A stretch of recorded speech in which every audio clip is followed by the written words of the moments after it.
Un pilier de bar et néanmoins zélé maître compagnon du devoir parisien, qui vous a débauché un soir à Montmartre, m'a susurré tout à l'heure la bouche déjà pâteuse et la laine fétide, qu'en votre qualité de ministre de l'économie de la République de Montmartre, vous auriez dû intervenir aujourd'hui à la COP 21 sur le thème de l'impact du réchauffement climatique sur la pourriture noble des cépages montmartrois.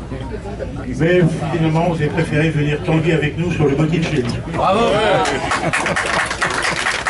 Alors pour ceux qui ne pratiquent pas la langue de Dante, sachez qu'en italien, un Botticelli, c'est un petit tonneau. Oui, c'est tout un programme pour la soirée.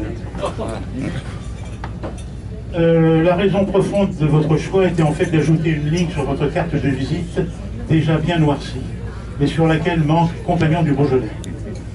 Le recto et le verso de votre carte sont en effet une longue litanie de titres prestigieux que j'évoquerai rapidement pour respecter votre souhait d'une présentation courte et simple.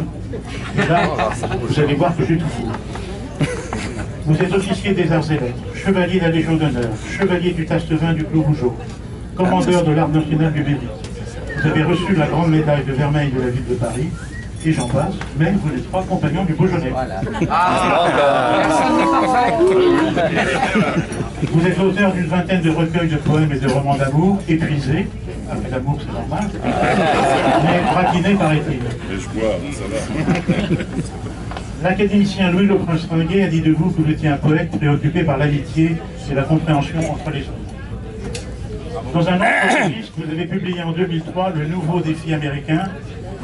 Écoutez bien, vous vous déclarez que les terribles attentats du 11 septembre 2001 ont brutalement fait passer le monde dans un 21e siècle qui sera dominé par l'hyperterrorisme et la menace grandissante provenant des États voyous. Vous aviez vu juste et là. Mais oublions tout cela aujourd'hui pour ne revenir que sur votre vie vineuse.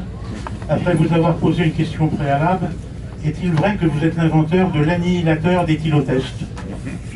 Ouais, je vois ce que vous voulez dire. La réponse est oui. Vous aimez les bons vins, les Beaujolais, bien entendu, les Bourgognes, mais dans votre biographie, je ne vois aucune mention des vins du Clos de Montmartre. Est-ce un oubli?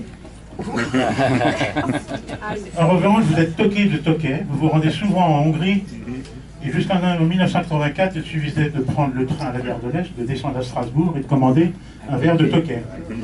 Ces temps-là sont révolus, il faut gagner maintenant les plaines de la Poussin hongroise pour boire du Tokay, car cette année-là, 1984, la Commission européenne, qui n'avait rien d'autre à faire de plus utile, a obligé la France à restituer à Budapest l'appellation Tokay et de la remplacer sur nos bouteilles par l'appellation Pinot Gris.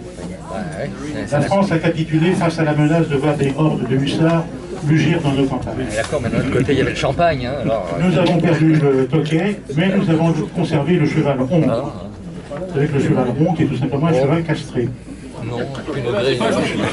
Bon, j'arrête d'étaler ma science, je vous ennuie, je m'égare, il est temps que je revienne au galop, dans le Beaujolais. Malgré tout le respect que nous vous devons et en dépit de notre admiration, on ne retrouve pas dans l'ordre des compagnons du Beaujolais par piston. Les voitures s'en vont. Notre seul piston est celui qui active nos pressoirs. Nous allons donc vous soumettre à une épreuve pratique qui consiste en un pressurage des papilles, au terme duquel nous jugerons de votre capacité à devenir compagnon du Beaujolais. Messieurs les exécuteurs,